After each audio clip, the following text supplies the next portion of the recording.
ہم وہی کہیں گے جو ہمارا دین ہم کو بتاتا ہے.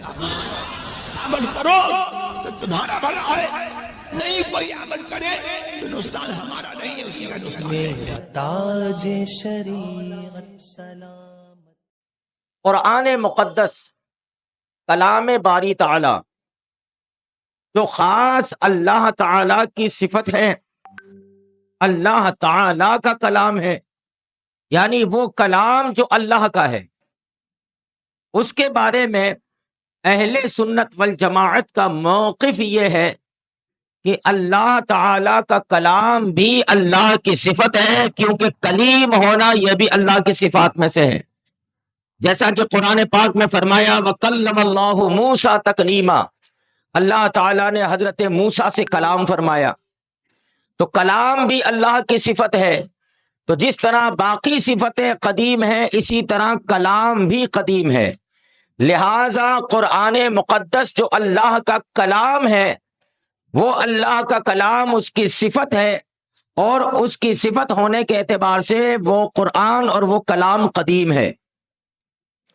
لیکن جو قرآن کاغذوں میں لکھا گیا صحیفے کی شکل میں ہے، جو قرآن ہمارے سینوں کے اندر ہے یا ہم الفاظ سے پڑھتے ہیں، اسی طرح وہ قرآن جسے جناب جبریل نے اپنی زبان سے حضور کی بارگاہ میں پڑھا، اسی طرح وہ قرآن جو نبی اکرم صلی اللہ علیہ وسلم کے سینے میں محفوظ ہے، اور یاد کرنے والا حافظ اپنے سینے اور دماغ میں اسے محفوظ رکھتا ہے.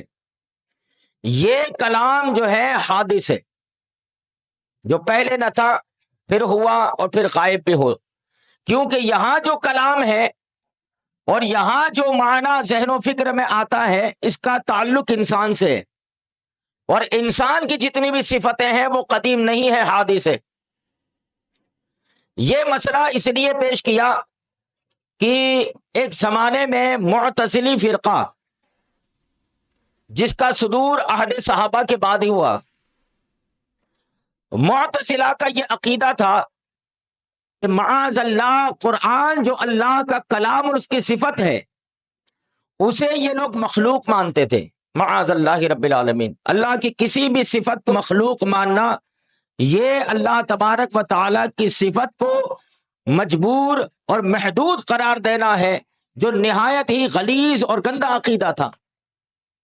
اس عقیدے کے خلاف حضرت سیدنا امام مالک بن انس رضی اللہ تعالی عنہ، حضرت سیدنا امام احمد ابن حنبل جیسے بزرگوں نے آواز اٹھائی اور برملائی حق کا نعرہ بلند کیا کہ جو کلام اللہ کی صفت ہے وہ قدیم ہے، وہ حادث نہیں ہے. اور اس ضمن میں انہیں سزائیں تک بھگتنا پڑی. تو اسلامی عقیدہ اس باب میں یہ ہے کہ جو کلام اللہ تعالی کی باری تعالی کی صفت ہے وہ کلام قدیم ہے، کاغذوں میں لکھا، ہم اپنی زبان سے جو پڑھتے ہیں وہ حادث ہے. اسی طرح ایک عقیدہ کہ دنیا کی زندگی میں رب تبارک و تعالی کا دیدار اللہ کے فضل سے صرف ایک ذات کو ہوا، اور وہ ذات ہے مدینہ منورہ کے تاجدار، کل کائنات کے سرکار و سردار، ہمارے آقا، ہمارے نبی، ہمارے رسول حضرت سیدنا محمد مصطفیٰ صلی اللہ تعالی علیہ وسلم. ان کے علاوہ دنیا کی زندگی میں، عالم بیداری میں کسی کو اللہ تبارک و تعالی کا دیدار نہ ہوا. البتہ قیامت میں اللہ کے فضل سے ہر مومن جنت میں اللہ تبارک و تعالی کا دیدار کرے گا.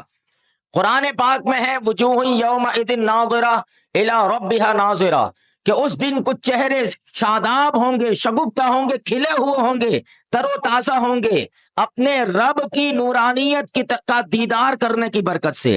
اور ایسے ہی ایک حدیث میں آیا، صحیح الاسناد حدیث، کہ اللہ کے نبی صلی اللہ علیہ وسلم نے فرمایا سَتَرَوْنَ رَبَّكُمْ کما ترونا لیلۃ البدر، کہ تم اپنے پروردگار کا دیدار کرو گے جس طرح تم 14ویں رات کے چاند کا دیدار کرتے ہو.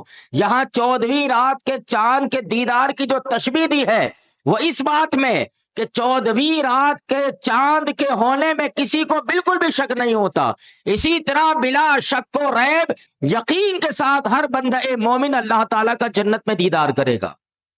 مگر دیدار کی کیفیت کیا ہوگی؟ بلا کیف، اس کی ہم کیفیت بیان کرنے سے قاصر ہیں۔ اللہ تعالیٰ جس طرح چاہے گا اپنے بندوں کو دیدار سے نوازے گا، یہ اس کی قدرت ہے۔ اس مسئلے میں روافض شیعوں نے اہل سنت سے اختلاف کیا اللہ کے دیدار کے بارے میں، تو انہوں نے اہل سنت والجماعت کے کسی امام سے پوچھا کہ تم اہل سنت کا عقیدہ ہے کہ جنت میں تم اللہ تعالیٰ کا دیدار کرو گے، تو کیسے کرو گے؟ تو آپ نے فرمایا ہم اس کی کیفیت بیان نہیں کر سکتے، ہم اللہ کے فضل سے جنت میں جائیں گے اور جنت میں اپنے رب کا جب دیدار کر لیں گے تو تمہیں آواز دے کے جہنم سے بلا کے کہیں گے ہاں دیکھو ہم نے ایسے اپنے رب کا دیدار کیا۔ تو انشاءاللہ تبارک و تعالی ہر بندہ مومن کو جنت میں اللہ تبارک و تعالی کا دیدار ہوگا، مگر اس کی کیفیت بیان نہیں ہو سکتی کہ وہ کیفیت کیا ہوگی۔